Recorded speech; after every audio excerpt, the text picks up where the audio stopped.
بسم اللہ الرحمن الرحیم۔ عزیز طلبہ،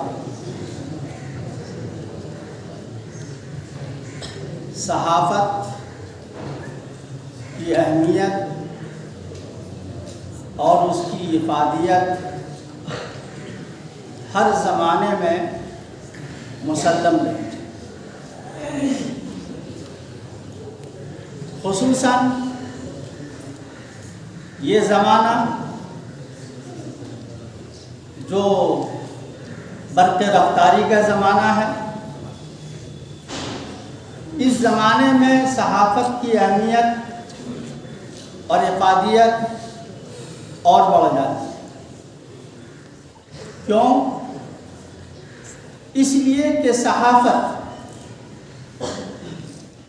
انسانی اقدار کی حفاظت کی ضمانت لیتی ہے، اس لیے کہ صحافت مظلوم مجبور عوام کی ترجمانی کرتی ہے، اس لیے کہ صحافت ان جگہوں میں جہاں جمہوری حکومتیں ہیں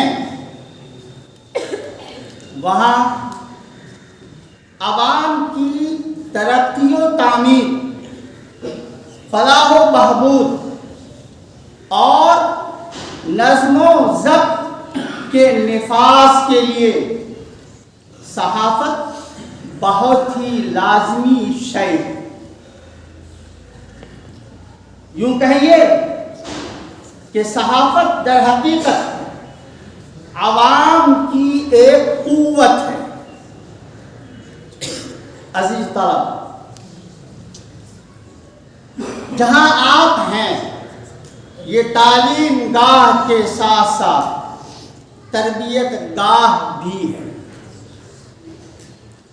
ہر زمانے میں ترسیل اور ذرائع ابلاغ کی ایک اہمیت رہی ہے، صحافت اس میں ایک نمبر پہ ہے۔ یہاں کی تعلیم کیسی ہے، یہاں کی تربیت کیسی ہے، یہاں کے فیوز و برکات کیا ہیں، اس کے ذریعے سے ان فیوز کو، ان برکات کو صحافت کے ذریعے سے امت تک پہنچانا اور ان لوگوں تک پہنچانا جو یہاں نہیں آ پاتے ہیں، ایک بہت بڑی اور اہم ذمہ داری۔ قربان جائیے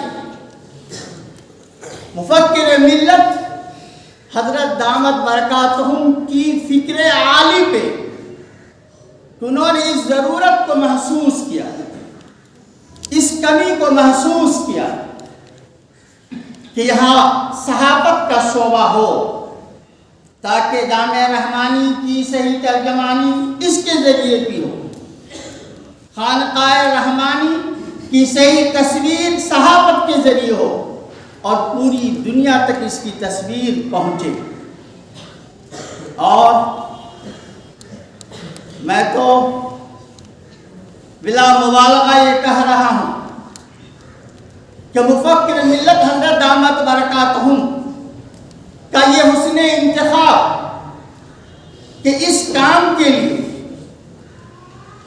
اس صحافت کے شعبہ کو آگے بڑھانے کے لیے ایک ایسے صحافی کا انتخاب کیا ہے، انتخاب فرمایا ہے کہ جو باکردار ایک اچھا صحافی ہے۔ آپ جانتے ہیں کسے کہتے ہیں باکردار اچھا صحافی؟ اس صحافی کو کہا جاتا ہے جو کسی بھی معاملے کو تحقیق کے ساتھ، جامع تجزیہ کے ساتھ، دلائل کی روشنی میں لوگوں تک پہنچاتے ہیں۔ الحمدللہ برادر مکرم فضل رحمانی سلمہ کے اندر یہ صلاحیت موجود ہے کہ یہ کسی بھی معاملے کو اس کا اچھا تجزیہ پیش کرتے ہیں، ایک جامع تجزیہ پیش کرتے ہیں اور دلائل کی روشنی میں پیش کرتے ہیں۔ حضرت دامت برکاتہم نے اس بات کو ان کے اندر محسوس کیا اور ان کا انتخاب کیا۔ آپ بہت ہی قابل مبارکباد ہیں کہ آپ کو صحافت کے میدان میں ایسا معلم ملا ہے، آپ ان کی قدر کیجئے اور حضرت دامت برکاتہم کا ہم سب شکر ادا کریں کہ انہوں نے اس ضرورت کو محسوس کیا اور اس شعبے کو یہاں قائم فرمایا۔ اللہ پاک ہمیں اس شعبے سے خوب فائدہ اٹھانے کی توفیق عطا فرمائے۔